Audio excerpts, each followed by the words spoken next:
Sir ഇപ്പോൾ ഒരുപാട് പേർക്കുള്ള ഡൗട്ടാണ്. ഇപ്പോൾ ഒരു പ്രോപ്പർട്ടി സെയിൽ ചെയ്ത് കഴിഞ്ഞാൽ ഇപ്പോൾ അവർക്ക് ലോസ് ആണ് വരുന്നെങ്കിൽ ഇപ്പോൾ ITR ഫയൽ ചെയ്യാൻ പറ്റുമോ? അതിനെക്കുറിച്ച് സാറിന് എന്താണ് പറയാനുള്ളത്? പലരുടെയും ഒരു ഡൗട്ടാണ്, നമ്മൾ ലോസിൽ വിറ്റു എന്ന് കരുതും. അങ്ങനെയാണെന്നുണ്ടെങ്കിൽ പോലും നമ്മൾ റിട്ടേൺ ഫയൽ ചെയ്യുകയാണെന്നുണ്ടെങ്കിൽ നമുക്ക് ആ ലോസ് ഉണ്ടല്ലോ, ആ ലോസ് നമുക്ക് ക്യാരി ഫോർവേഡ് ചെയ്യാൻ പറ്റും. മാത്രമല്ല വേറെ ഒരു ക്യാപിറ്റൽ ഗെയിൻ ഉണ്ടെന്ന് വിചാരിക്കും.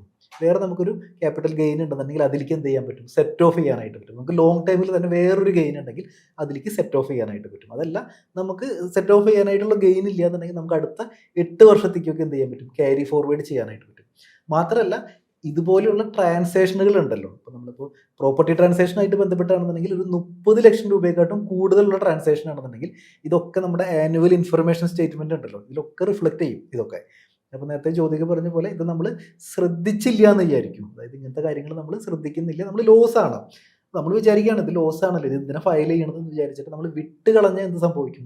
നമുക്ക് കുറച്ച് നാൾ കഴിയുമ്പോൾ ചിലപ്പോൾ ഒരു നോട്ടീസ് വരാനുള്ള സാധ്യതയുണ്ട്. പിന്നെ നമ്മൾ അതിൻ്റെ പിന്നാലെ നടന്ന് പുലിവാല് പിടിക്കാനുള്ള സാധ്യതയുണ്ട്. അപ്പോൾ നമ്മൾ ലോസ് ആണെങ്കിൽ പോലും നമ്മൾ ഫയൽ ചെയ്തിടാം. അതാണ് ഒരു ബെസ്റ്റ് പ്രാക്ടീസ്.